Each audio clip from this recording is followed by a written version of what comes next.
Kürt Halk Önderi'nin ısrarcı ve aceleciyiz değerlendirmesinin üstüne yaptığı vurgulara dair sen neler söylersin? Yani o Kürt Halk Önderi'nin oradaki zaman ve kararlılık vurgusu neden şimdi bugün önemli? Evet, bir gecikme var, çok yönlü değerlendirmeler de var bu konuya dair. Devletin somut adımları atmadığı ve kendini geri tuttuğuna dair değerlendirmeler var. Ancak bu bir yana dursun. Bu aciliyet talebini neden tekrar gündeme getirdi? Nasıl okuyorsun?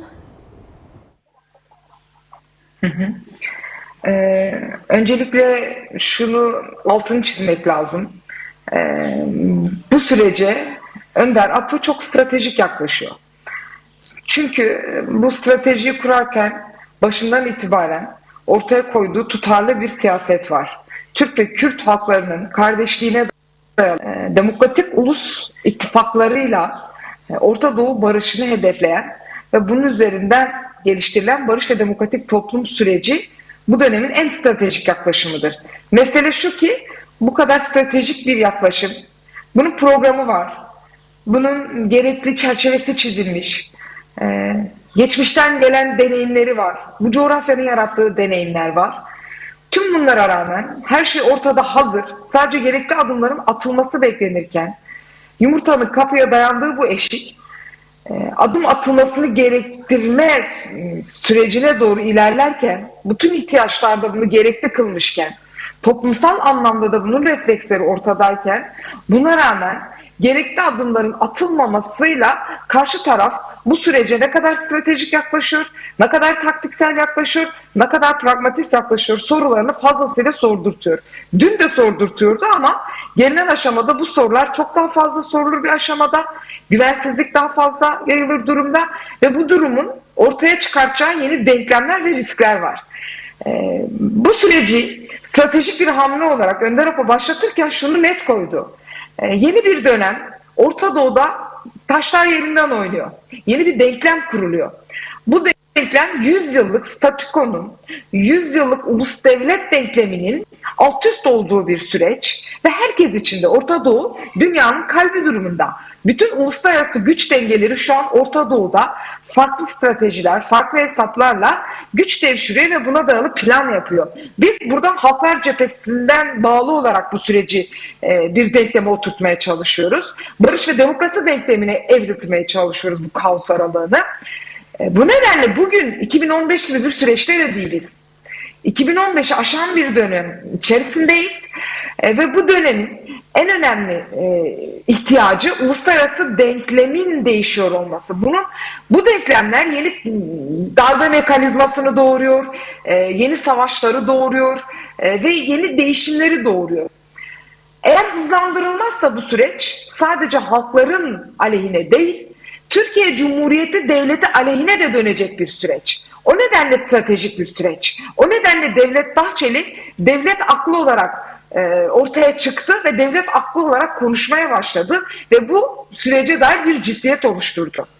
Kendileri de çünkü bunun farkındaydı. Eğer ki bu süreçte Kürt-Türk ittifakı kurulmazsa, buna dayalı gerekli adımlar atılmazsa, Türkiye'de bir barış denklemi kurulmazsa, PKK ile çözüm süreci ilerletilmezse olabilecek sonuçlar devletin de aleyhine gelişebilecek bir süreç ortaya çıkartacak.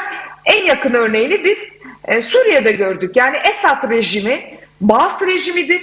Esad rejimi bu son 100 yıllık denklem içerisinde kurulmuş bir ulus devlet rejimidir. Ama artık mevcut haliyle kendisini sürdürebilir kılmadığı için bir şekilde ekarte edildi. Ondan öncesi ve şu an sıradaki de İran'dır. İran da şu an değişimin eşiğinde. Mevcut statükoyla mı yürüyecek yoksa yıkılıp yeni bir şey mi ortaya çıkacak? Bu denklem İran için de geçerli. Yani Orta Doğu bu noktada bu kadar değişim içindeyken Türkiye bunun dışında tutulamayacak. Bu değişimin farkında olan, bu tehlikenin farkında olan devlet sürece kendince dahil oldu ve işte kurucu lider vasfıyla Önder Apo'ya sorumluluk verdi. Ancak bu hukuki bir zemine çekilemedi. Şimdi böylesi bir hassas denge var ve Önder Apo bu noktada tehlikeyi ortaya koyarken bu sadece halklar için bir tehlike değil. Bu devlet için de büyük bir tehlike, büyük alt üst oluşları getirecek ve Bunu yanı başımızdaki Gazze örneğiyle sıkça anlatmayı tercih etti. Çünkü çok da uzak bir gerçeklik değil Gazze bizler için. Peki bugün ne oldu? Aradan 1,5 yıl geçti. 1,5 yılda biz birinci aşamayı niyetsel düzeyde geçtik. Birinci aşama karşılıklı adımlarla, ki bunun ekserisini PKK yaptı. Ekserisini İmralı Adası ortaya koydu ve her zaman tıkanan her süreci açma noktasında gerekli alternatifleri ortaya da koydu. Bir süreç tamamlandı. Niyetsel düzeyde bir süreçti. Aslında bir nevi niyet beyanı ve yol haritasının nasılına dair tartışmaların yürüttüğü bir diyalog aşamasıydı. İkinci aşamaya geçilmesi gerekirken bu müzakere aşamasıdır.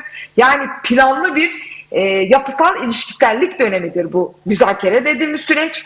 Bu sürece geçirip yol haritasının nasıl olacağına dair meclisin söz alacağı, siyasi iradenin devreye gireceği bir aşama oluşturulacaktı. Ancak yaklaşık 5 aya aşkın bir süreci bu aşama erteleniyor ve ertelendikçe yeni denklemler devreye giriyor. Şu soruyu sordurtuyor bize. Eğer ki bu süreç, yani ortalama 5 ayı buldu sanırım. İkinci aşama dediğimiz süreç, çünkü öncesi de var bunun. Belirli müzakereler sürüldü, adada belli tartışmalar yürütüldü. Hatta tartışmalar tüketildi. Artık resmi olarak işte statünün, yeni sürecin nasıl olacağına dair, işte Önder Apo'nun pozisyonu nasıl olacak, onun statüsü nasıl olacak, muhataplığı nasıl olacak, hukuksal dediğimiz o entegrasyon sürecine nasıl geçeceğiz? Bunun artık müzakere edileceği bir dönemde ama çok fazla zamana yayıldı. Bu durumda neyi bizim için tartışmaya koydu? Devlet bu konuda ciddi mi? Gerçekten bu sürece dair neler yapmak istiyor ve ne istiyor? Bu bizler için büyük bir tartışma konusu haline geldi. Toplumda güvensizlik yarattı. Ancak bu devlet içinde de yeni denklemleri ortaya çıkarttı. Ya da daha görünür kıldı diyelim. Bu denklemler hep vardı. Neyin denklemidir bu? Birincisi, bu süreçte değişimi istemeyen bir kanat var. Bu sadece Türkiye devlet içerisindeki bir akıl değil.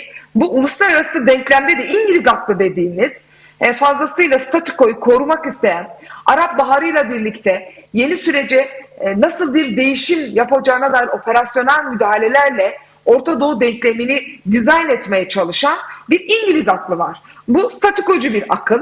Bu aynı zamanda Sykes-Picot dediğimiz 100 yıllık aslında Orta Doğu ulus devlet operasyonel müdahaleciliğini ve toplum mühendisliğini inşa eden bir akıl. Batı emperyalizmi mi deriz buna, kapitalist modernitenin aklı mı deriz, ama onun aklı İngiliz aklı olarak hep devredeydi. Birinci akıl bu ve istiyor ki altını çizelim. Hakan Fidan son olarak İngiltere'ye gidip geldikten sonra neler planlandı, ne oldu, nasıl anlaşmaya varıldı diye çokça da pratik müdahalelerle nelere yol açacağını gayet oluşturdu. Çünkü bunun tehlikesi biliniyor. Muhtemelen daha statükocu bir yaklaşımı korumaya dair bir eğilimi güçlendirdi bu devlet içinde. Bunun dışında bir eğilim, ABD ve İsrail eğilimi dediğimiz değişimci bir eğilim. Bu da mikro ulus devletleri ortada yeniden yapılandırmak isteyen bir eğilim. Üçüncü eğilim de bizim üçüncü yol eğilimimiz. Şimdi bütün bu eğilimler daha fazla çatışmaya girdi. Çünkü zaman daraldıkça daha fazla çatışma ve birbirine temas alanları, daha operasyonel müdahalecilik alanları doğuyor. İşte Önder Apo bunu gördüğü için aslında ortaya koyduğu son metin bu okumanın tekrardan dile getirilmesidir ve şunu söylüyor. İsrail müdahale ediyor, Amerika müdahale ediyor, İngiltere statükoyu korumak istiyor, bu çatışmalı bir alan oluşturuyor ve bununla birlikte bizim hızlıca Kürt sorunu çözmemiz bu noktada devletin demokrasi eğilimine dair bir taraf tutması ve bunu güçlendirmesi gerekir diye sürecin aciliyetini ortaya koydu. Süreçle ilişkisini de konuşmak gerek. Çünkü önemli bir şey söyleniyor orada. Demek ki demokrasi, barış ve demokratik toplum süreci olarak esas alındığında Türkiye hakları ve Kürdistan hakları için önemli bir şey olduğunu tekrar hatırlatan bir yerde de duruyor. Demokrasi ihtiyacının ne kadar önemli olduğu vurgusunu da yapıyor. Çünkü antidemokratik uygulamaların bir gün herkesi etkilediğini görüyoruz. Şüphesiz Özel de bu durumu daha evvel de belirtmişti. Sen nasıl yorumlarsın peki bunu? Bir defa AKP'nin şu an içinde bulunduğu durum için şunu net koymak lazım. Yani suyun akışına göre kürek çeken bir iktidar var. Ve iktidar bu noktada çok belirleyici bir yerde duruyor. Öyle ki düne kadar içinde yanında bulunduğu iktidarı belirleyen MHP bile şu an özellikle Devlet Bahçeli şahsında sözün hükmünün olmaması nedeniyle itibar suikastine uğruyor. İtibarsızlaştırılıyor yani. Devlet Bahçeli dünkü pozisyonunda değil. Bu dünkü pozisyon derken son siyasete damgasını vurduğu bütün süreçleri ele alıyoruz. Dün bildiğimiz Bahçeli'nin ötesinde itibarsızlaştırılan, sözün hükmünü geçersiz kılan bir MHP var AKP ortağı olarak. Bir fiil AKP ortağıydı. Şimdi iktidar bu noktada çok belirleyici bir yerde ve iktidarı bu noktada zorlayacak olan toplumsal siyaset de çok belirleyici bir yerde.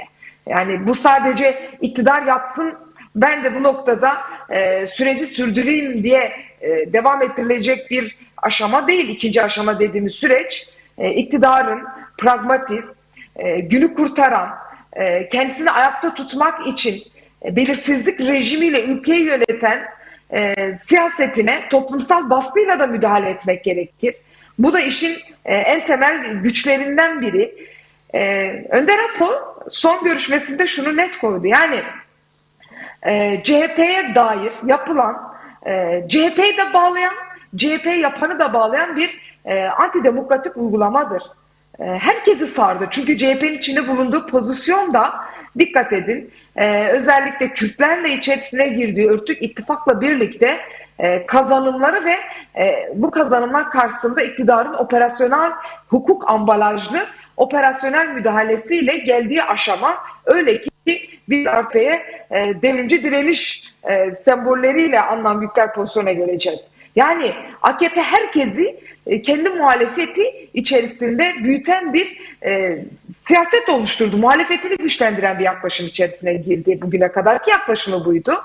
Ama iktidarın bu yaklaşımı karşısında şunu görmek gerekir. Bugünkü CHP müdahalesi esasında bize şunu anlatıyor.